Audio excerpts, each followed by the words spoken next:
I appreciated the crowd on senior day. It got loud in there. A great environment for our last home game.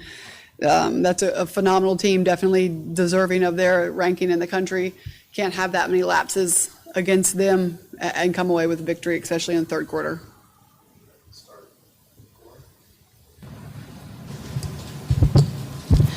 Naya, this team has struggled a little bit in third quarters for last several games. Just is there anything that stood out to you as a kind of carryover of why that third quarter tends to go wrong?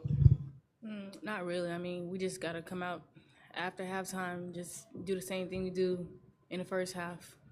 But we're gonna pick it up.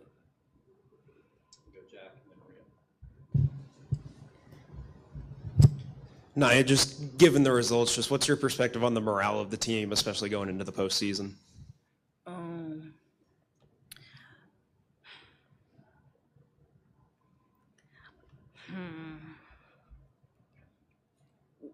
We know what we can do, and we just have to do it. I mean, it starts with one, and then the next person. We all gotta feed on into each other. But we promise y'all, we're gonna be good. Naya, this obviously was your last game on this court, and I know you've got more basketball ahead of you, but what did it mean to you to play here on this court in front of these fans? Well, it means a lot to me, just knowing all the legendary people that had came to Tennessee. I mean, I just go out there and put my all on the floor and just do the best I can do, knowing that like people that had played before me think we all can do better. We know we can.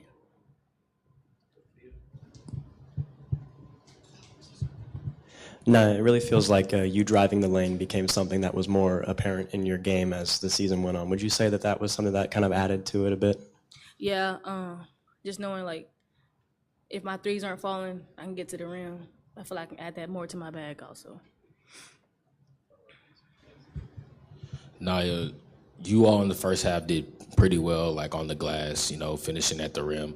What do you really feel like wasn't there in the second half that really caused like the score to really, fluctuate like it did? Just feel like the ball gets stuck. We don't move the ball around. So then when that happens, it goes the way it did. All right, thank you, Naya. Thank y'all. Questions, Coach, please.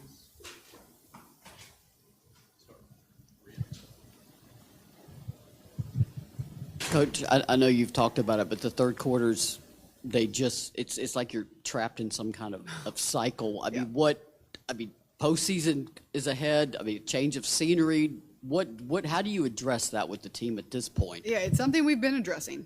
We've been addressing it. We've tried to change up who goes back out on the floor to start the third quarter. We've addressed it, I don't know, for a couple games now, maybe longer. And so just have to maybe trick them into think that we're doing something different other than we go in and we talk about a game plan. They talk about it first, they'll write it on the board. We'll talk about what we have to add as coaches, we'll repeat it as a team, and then we come back out and it always looks a little different than we want it to. Tennessee was able to limit Michaela Blakes to 11 points in the first half, but she really exploded in the second. Do you feel like it was more of you guys not adjusting to her, or she was able to just adjust and kind of run away with going whatever she wanted to the basket? Yeah, she gets loose from you. I think that's why she's one of the best players in the country. Is she never stops moving. She cuts incredibly hard. The second you take a break, she capitalizes on it. And you go back and look at her film. There's been a lot of teams that have maybe been able to do it for a quarter or a half. It's hard for anyone to do it all game long. I thought we did a decent job in the first half, and then she got going. And we talked about it as our game plan. Once she's going, they're all going. Jade has been playing more and more all season. You gave her 29 minutes today. What do you need from her going into the postseason? Yeah, I just need her to continue to play hard consistently, get to the rim. She's getting to the rim pretty well. Needs to be a little bit more consistent around the rim, but she'll get that. She rebounds really well on the defensive end for us. She'll just go up and get it. She pushes pace. She plays at the speed I want us to play. It seemed early on and maybe even throughout the game that you guys got the looks you wanted on the inside when it came to the layups, but oftentimes it didn't seem you guys were able to make those point-blank layups. How frustrating was that early on, not able to get those looks? Yeah, it was frustrating. I think in the first quarter, I remember a lot of them that were pretty clean looks, and then third quarter again kind of had the same problem. just with the SEC tournament coming up. What does the balance this week in preparation look like between kind of turning the page, starting a new slate, while also learning from this losing streak? Yeah, I think for us, I think we'll watch the third quarter live. We normally clip it and edit it and break it down a variety of ways, and maybe they just need to see it in real time. That solution will help. You just got to continue to try. And then it's pretty quick turnaround. We have to be off tomorrow and then have a day of prep, and we'll see how things shake out with the rest of the games today about times and shoot around times and practice times in Greenville.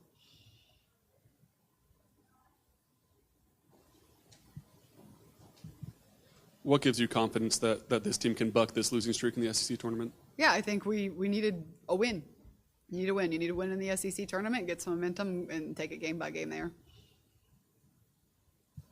You mentioned some adjustments in the third quarter, and then them watching it live after this one. Why do you feel like some of those haven't taken in the third quarter, and it's become such an issue the last 2 weeks? If I had that answer, we wouldn't be having this problem. But we clearly don't have it.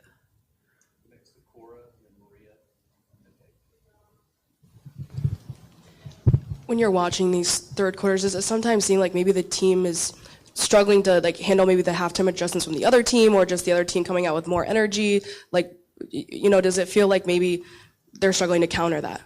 Maybe to an extent, but a lot of it is our ball flows in the first half. We're moving the ball. I think the majority of our offense was in the first 5 seconds of the shot clock, and then it was late in shot clock, and then we try to score without sharing the ball very much. And that's what it feels like to me. Is we're kind of going back to what we were doing at the beginning of the year of scoring off of no passes, and we wanted 18 assists. We had 9, so just sharing the ball being a little more patient, I think, is a better word on the offensive end. Coach, it's a habit and hobby of mine to track standings all season. You have tied Kentucky at 8-8. You have the tiebreaker that puts you at the 7 seed with a 6 o'clock start. You probably play Georgia or Alabama if I'm reading the thing right. I'm not certain about who you play. But you started last season on a Wednesday. I mean, now you're starting on a Thursday. That's a much better position. Just your second time through the SEC, what are your impressions of this league? I mean, I'm watching the scores today, and it's just insanity in this league. And it's harder this year than it was last year.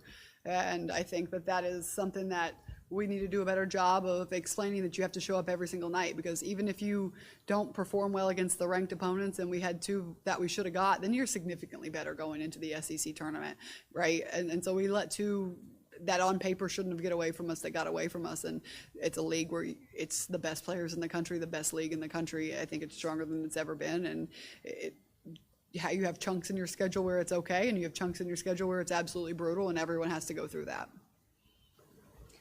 Z obviously transferred into the program to play for you, now being here both of your seasons. What was it like on senior day to embrace her and just watch how she's grown these last 2 seasons? Yeah, she really has grown. I'm very proud of her, and it was good to see her mom really excited for her, and they got to take the floor with her, and she's like, she made it. And so they're very proud of her. We all are. Forward to the next step.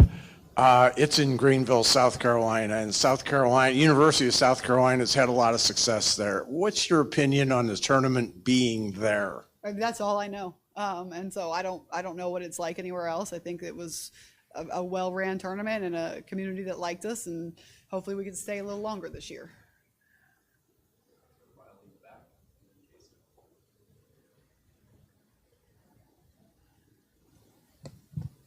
Coach, I know Nia was kind of asked about this too, but what is just your message kind of with the morale of the team now? I know kind of going in on a 6-game losing streak to the SEC tournament. What is your message to this team to get them ready for the postseason? Yeah, I think, again, you focus on your next game. It's go time.